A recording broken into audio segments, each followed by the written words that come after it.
la rencontre, elle est innovante parce qu'elle cherche à organiser un débat de haut niveau entre les différents candidats de la ville de Saint-Louis. Et à cet effet, on a fait un choix par rapport à un certain nombre de villes et qui sont des villes pilotes. C'est Ziguinchor, Dakar, Saint-Louis, Kaolack et Mboro, en fonction des enjeux territoriaux. Et cette activité, donc, c'est une activité qui réunit l'ensemble des candidats tête de liste de la commune.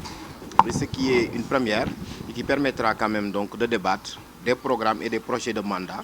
en rapport avec des thématiques comme la justice climatique, la justice environnementale, les inégalités sociales, la mobilisation des ressources, le budget local, la redevabilité, la gouvernance territoriale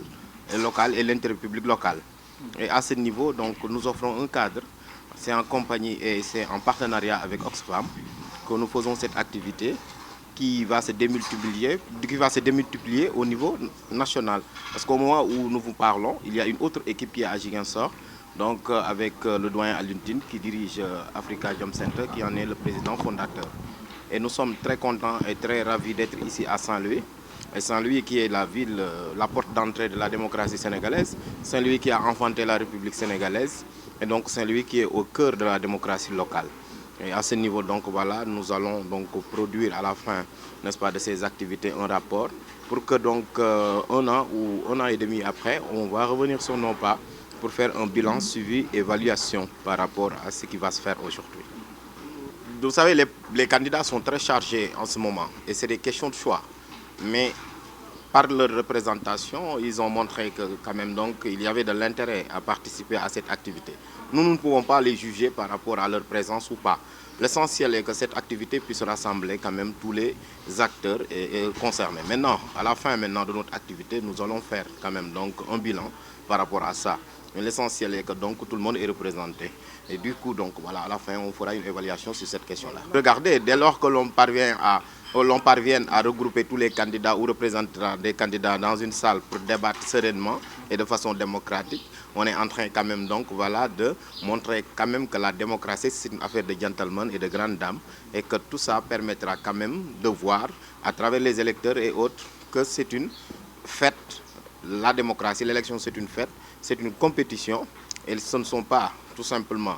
des adversaires, c'est juste des concurrents. Et là je pense que donc voilà, nous ne voulons pas un débat, n'est-ce pas, ou bien un combat de muscles, mais ce que nous voulons c'est un débat d'idées. Et là donc voilà, ça va au moins donc se démultiplier et transparaître, n'est-ce pas, dans les quartiers et puis donc voilà dans toute la ville de Saint-Louis. Tay li ñu fi tax a ñëw mooy ñun Africa Jom Center ak ñi nga xamante ne ñooy Oxfam te kii di sama collègue représenté leen aussi ci activité bi ñu koy wax Thiali Faye muy chercheur aussi di liggéey foofu aussi ci Oxfam dañu ñëw fii ci Ndar ñu tànn Ndar ak yeneen gox ci Sénégal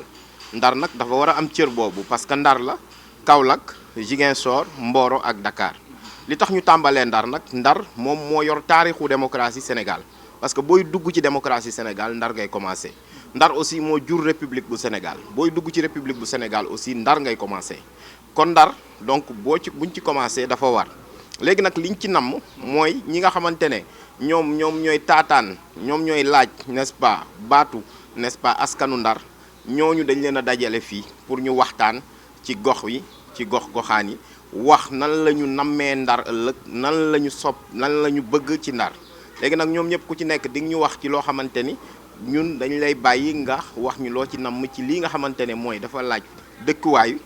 dafa laaj environnement dafa laaj gestion des ressources dafa laaj li nga xam ne mooy inégalité sociale maanaam ñi nga xamante ni dundin wii nekkin wii et cetera te lii nga xamante ni aussi dafa laaj ci wàllu koom-koomu biir amu nit ñi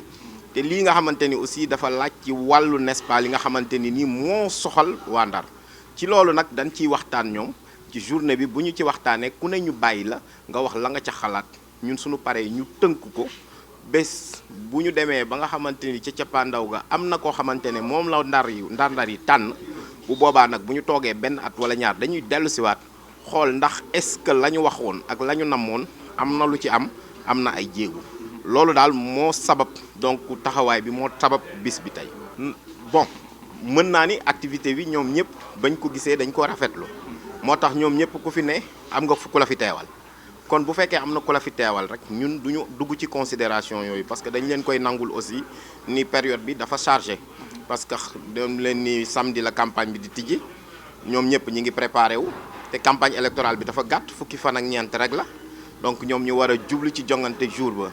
nga xamante ni peut-être que ku ci ne am nga agenda am nga loo préparé mais l'essentiel daal mooy en tout cas li ñu def mooy ñoom ñëpp bu ñu ñëwul it parce que am na ñu fi teew te ñu fi teewul it am na ñu leen fi teewal kon loolu rek daje boobu rek dafa rafet ci taarix ñoom ñëpp mën a toog wane ni Ndar benn la. waaw surtout loolu parce que ñun doxin bi ñuy doxee rek boo gisee le fait que rek ñoom ñëpp ñu ànd ak ñoom dugal leen ci benn salle tëjoog ñoom di waxtaan wane na ni ñoom ñëpp a bokk ñoom ñëpp benn lañ que Ndar moo aye ay doomi Ndar ñooy laaj et puis ku gagné aussi dafa mel ni keneen ñàkkul. kon donc loolu bu ko nit ñi gisee population yi gis ko aussi dina am lu mu def seen bopp dina am lu mu def seen xol mu wane ni aussi donc ki nga xamante ni bu sawaa bu gagné keneen ko war na ko féliciter ci campagne électorale bi ku ne foo jaar te sa adversaire sa concurrent dëkk fa war nga koo dalal jaajëfal ko ñu reetaan kaf bu le soir du 23 janvier ki nga gagné xam ni moo gagné mu gagné ki nga xam ni gagnéwul ñu donc encouragé ko loolu mooy démocratie.